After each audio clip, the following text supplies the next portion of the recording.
Tempos atrás eu comentei no programa, inclusive, que eu ficava desanimada em ver tudo que eu estudei em 5 anos, todas as minhas graduações, e o STF vem aí e decide como quer, não existe mais imparcialidade no nosso judiciário, a nossa credibilidade caiu por terra, como a gente fala aqui no Rio Grande do Sul.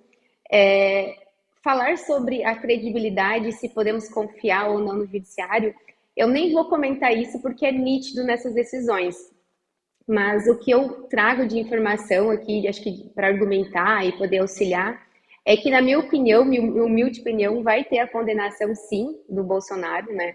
Houve um inquérito policial e, para nossa grande surpresa, né, por um absurdo, pelos fatos narrados para ele ser indiciado, né, esse inquérito policial, esse crime, possivelmente crime aí de abuso de uso do meio de comunicação e também de abuso de poder político, o Ministério Público deu um parecer favorável à condenação dele, tá?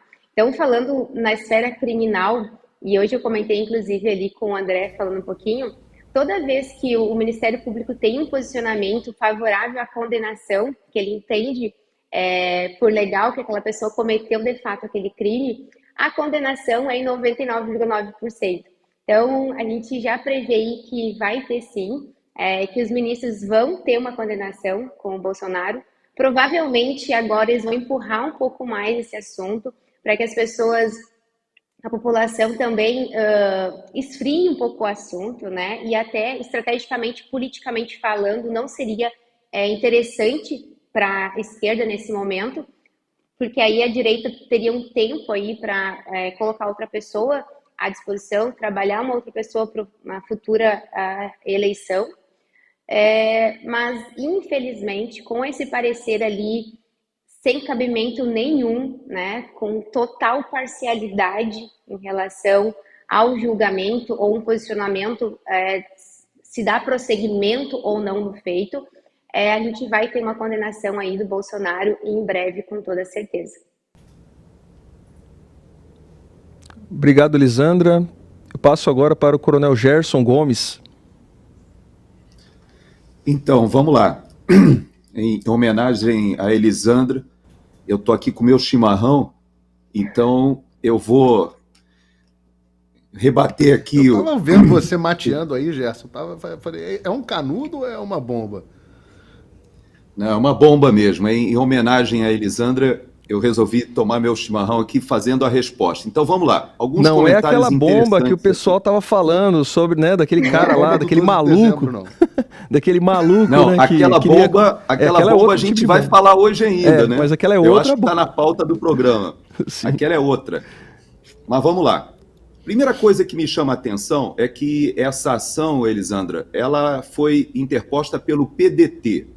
E me chama a atenção porque tem um vídeo que está nas redes sociais, eu até postei, eu retuitei na minha timeline do Twitter, exatamente do...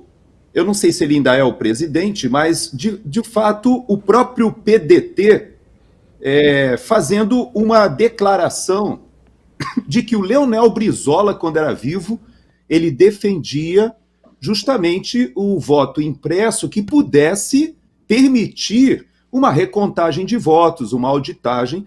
E isso é um assunto tão pacífico que já foi aprovado por 2 vezes no Congresso Nacional. Qual é o tema que subjaz, né, que está por trás desse debate? É que toda e qualquer eleição ela deve convencer tanto os perdedores quanto diplomar o vencedor de forma a que todos acreditem que o processo foi o mais justo possível. Então, todo e qualquer processo eleitoral, ele enseja aperfeiçoamento. E parece que é uma opinião quase que unânime de todos os partidos que o nosso sistema, ele sempre tem legado nas últimas eleições, em 2014, 2018. Veja que em 2018 o presidente Bolsonaro vence falando ainda sobre os aperfeiçoamentos do processo eleitoral, porque essa dúvida que fica pairando, ela é muito ruim. Então, esse é um ponto que eu acho que a gente deve entender. Eu tenho falado para a audiência e falo para vocês aí de Mato Grosso também, do Brasil todo que nos ouve, até de outros países, que no ano que vem, no acordo que foi feito, né, o PL era o maior partido que foi eleito agora em 2022, a presidente da Comissão de Constituição e Justiça a presidência deve ficar com o Partido Liberal, né? E tudo leva a crer, né, que a Bia Kicis deve ser a presidente da Comissão de Constituição e Justiça, e ela vai pautar novamente esse debate e esse estudo para, pela terceira vez, o Congresso Nacional legar ao povo brasileiro um processo que seja melhor e que retire desse debate. Vou avançar um pouquinho na questão do presidente Bolsonaro. Esse assunto, na realidade, ele não tem origem ali. Ele tem origem na cassação do deputado estadual Francisquini, no Paraná. Então é muito importante a gente historiar aonde foi essa escalada, como aconteceu esse processo em que é proibido no país você contestar, propor qualquer tipo de alteração, até mesmo de aperfeiçoamento do processo escolhido, porque se entende que qualquer crítica deva ser punida, inclusive com cassação. E veja que o caso do deputado estadual Francisquini foi utilizado, inclusive, para ameaçar toda e qualquer pessoa que questionasse ou criticasse esse processo.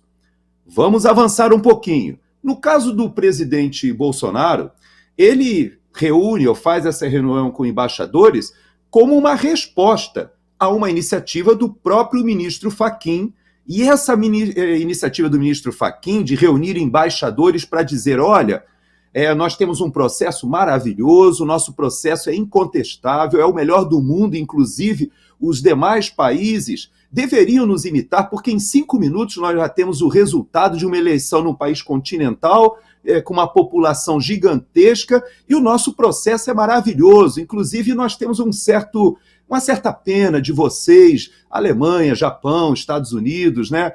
Países com tanto desenvolvimento tecnológico, mas vocês são muito limitados, né? Ainda usam papel, etc. Mas nós queremos dizer para vocês que o nosso processo é sensacional, é maravilhoso, e eu reuni vocês aqui para pedir uma coisa.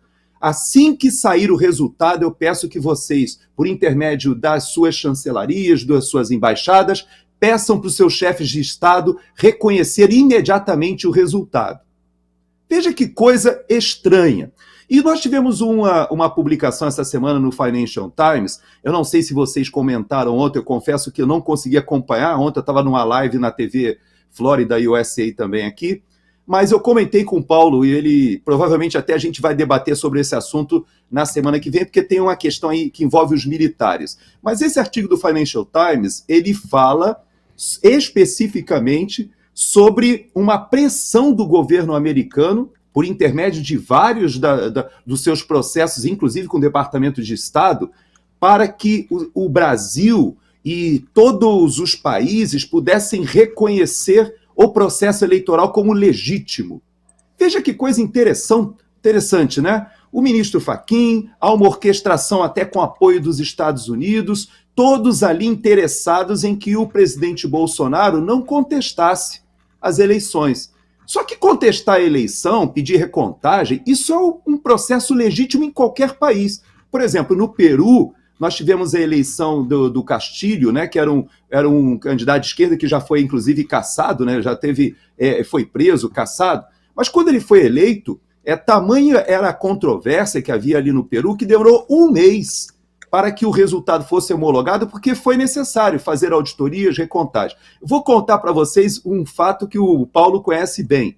A eleição de Los Angeles, esse ano passado teve eleição em Los Angeles, e como havia uma chance de eleger um candidato que furou o bloqueio progressista ali em Los Angeles, e era um cara que estava concorrendo, mas tinha uma grande chance de furar esse bloqueio, embora ele tivesse pautas ali conservadoras.